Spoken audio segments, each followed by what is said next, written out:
ya jawo shi yawa.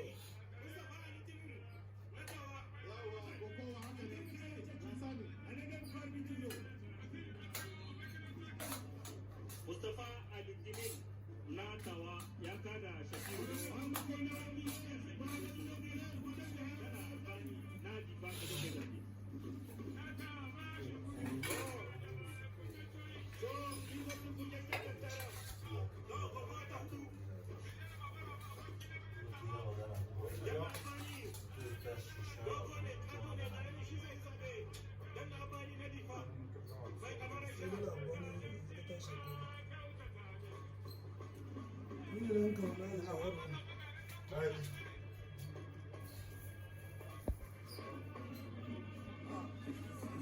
Daga Abani na Ifa ya ɗauko Hashimu Shegu Keshe na tawa.